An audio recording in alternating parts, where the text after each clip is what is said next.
രാവിലെ തന്നെ പെഡ്രോനെ കണി കണ്ടിട്ടാട്ടെ ഇയാനും എണീറ്റ്. പെഡ്രോ ആണെങ്കിൽ ഇയാനുടെ അടുത്ത് എന്തൊക്കെയോ പറയുന്നുണ്ട്. എണീറ്റ് പരിപാടികളൊക്കെ കഴിഞ്ഞ് നേരെ ഫുഡ് കഴിക്കാൻ പോയി. ചിലരൊക്കെ ചോദിക്കാറുണ്ട് ഇയാൻ എങ്ങനെ എത്രയും പെട്ടെന്ന് ഒറ്റയ്ക്ക് ഫുഡ് കഴിക്കാൻ പഠിപ്പിച്ചു. കുറുക്കൊക്കെ കുടിക്കാൻ തുടങ്ങി കുറച്ചു കഴിഞ്ഞപ്പോഴേക്കും ഞാൻ ഇതുപോലെ സ്പൂണിലൊക്കെ കോരി കൈ കൊടുക്കുമായിരുന്നു. പിന്നെ മെല്ലെ മെല്ലെ അവൻ ഒറ്റയ്ക്ക് കോരി കഴിക്കാൻ തുടങ്ങി. കൂട്ടത്തിൽ ഞാൻ ബേബി ലെഡ് വീനിങ്ങും തുടങ്ങിയായിരുന്നു. ആദ്യമൊക്കെ അവിടെ ഇവിടെയൊക്കെ തെറിച്ച് ഫുള്ള് മെസ്സി ആയിരിക്കും. നേരത്തെ പഠിപ്പിച്ചാൽ നമുക്ക് സമാധാനമായിട്ട് അവരെ ഓടിയൊന്ന് ഫുഡ് കഴിക്കാം.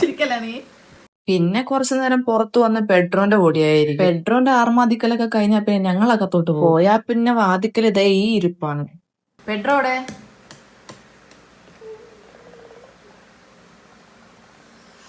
ഇവരുടെ ഒരുമിച്ചുള്ള ജേർണി നിങ്ങൾക്ക് ഇഷ്ടപ്പെടുന്നുണ്ടെന്ന് വിചാരിക്കുന്നു. ഇനി അങ്ങോട്ടും എനിക്കാവുന്നത് പോലെ ഇവരെ വീഡിയോസ് ഒക്കെ ഞാൻ നിങ്ങളിലേക്ക് എത്തിക്കാൻ ശ്രമിക്കും. നിങ്ങളുടെ സപ്പോർട്ട് എന്നും കൂടെ ഉണ്ടാവുന്നുള്ള ഒരു പ്രതീക്ഷയോടെ ഞങ്ങൾ പോകുവാന്നിട്ടാ. അപ്പൊ ഓക്കെ, ബൈ.